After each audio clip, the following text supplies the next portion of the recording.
તો ગાંધીનગરમાં ગૃહ વિભાગના 2 સાયબર પોર્ટલ લોન્ચ કરવામાં આવ્યા છે। આઈ પ્રગતિ અને તેરા તુજકો અર્પણ પોર્ટલનું લોકાર્પણ કરવામાં આવ્યું છે। મુખ્યમંત્રી ભૂપેન્દ્રભાઈ પટેલના હસ્તે પોર્ટલ લોન્ચ થયા છે। ગૃહમંત્રી હર્ષભાઈ સંઘવી આ કાર્યક્રમમાં ખાસ ઉપસ્થિત રહ્યા। પોર્ટલમાં ફરિયાદની ઓનલાઈન માહિતી મળશે અને ફરિયાદીને પોલીસ ફરિયાદનું અપડેટ મળતું રહેશે। ગુજરાતના 650થી વધુ પોલીસ સ્ટેશનોને આવરી લેવામાં આવશે અને ફરિયાદીને તમામ વિગતો એસએમએસના માધ્યમથી મળશે।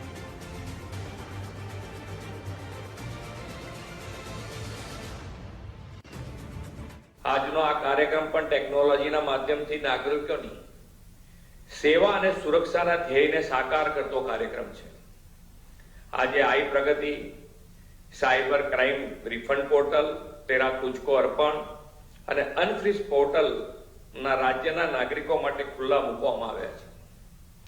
આ પોર્ટલ દ્વારા નાણાકીય સાયબર ક્રાઇમને લગતી ફરિયાદોના આધારે ફ્રીઝ થયેલા બેંક ખાતાને પુનઃ કાર્યરત અને અનફ્રીઝ કરવા માટે નાગરિકોને સરળતા રહેશે। આજના સમયની ક્રાઇમની આખી પેટર્ન બદલાઈ ગઈ અને આવનારા દિવસોમાં આ ચેલેન્જીસ વધશે અને એ ચેલેન્જ છે સાયબર ક્રાઇમ।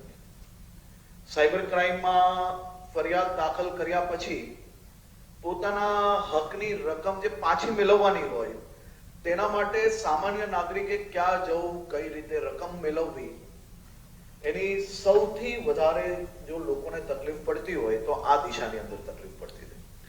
તો આવા અલગ અલગ વિષયોમાં રાજ્ય પોલીસના અલગ અલગ યુનિટો દ્વારા ખૂબ સારી કામગીરી કરવામાં આવતી હતી અને એ કામગીરીમાં સારી કામગીરી જે કોઈ યુનિટે કરી હોય એ કામગીરીને આખા રાજ્યમાં આપણે કઈ રીતે એપ્લાય કરી શકીએ તે દિશામાં રાજ્યના ગૃહ વિભાગ દ્વારા આ કામગીરી ખૂબ સારી રીતે કરવામાં આવી છે। હું આ વિષય પર જઉં તે પહેલા એસીએસ હોમ શ્રી મનોજ દાસજી અને ડીજીપી શ્રી વિકાસ સહાયજી બેઉને ખૂબ ખૂબ અભિનંદન આપું છું। ખૂબ ઓછા સમયમાં પોતે ગંભીરતાપૂર્વક આ વિષયમાં ધ્યાન રાખીને લોકોના મોટા ભાગના પ્રશ્ન કઈ રીતે ગાંધીનગર સુધી ધક્કા ના ખાવા પડે તે દિશામાં આ સામાન્ય જે તમને દેખાય છે પોર્ટલ એ આવનારા દિવસોમાં લાખો લોકોના લાખો કલાક આપણે સેવ કરવામાં ખૂબ મોટી આપણે સફળતા પ્રાપ્ત થવાની છે।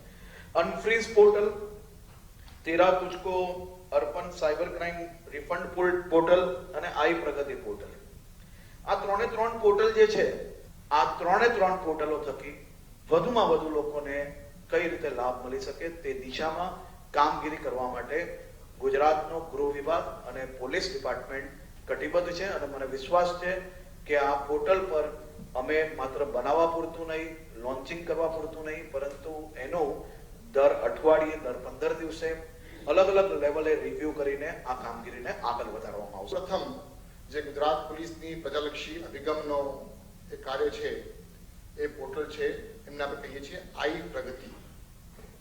આપણે ગુજરાત રાજ્યના 650થી પણ વધુ પોલીસ સ્ટેશનો, દરેક પોલીસ સ્ટેશનમાં જ્યારે કોઈ પણ એફઆઈઆર નોંધવામાં આવે એટલે એ ફરિયાદીને એમના કેસ અંગે જે કંઈ પ્રગતિ થઈ રહી છે એ પ્રગતિથી સમયાંતરે એમને ઓટોમેટિકલી જનરેટેડ સિસ્ટમથી એક્યુરેટ અને સમયસર ઇન્ફોર્મેશન મળે, એક્યુરેટ માહિતી મળે, કેસની જે પ્રગતિ થઈ રહી છે તેનાથી માહિતગાર થાય, એ હેતુથી આઈ પ્રગતિ લોન્ચ કરવામાં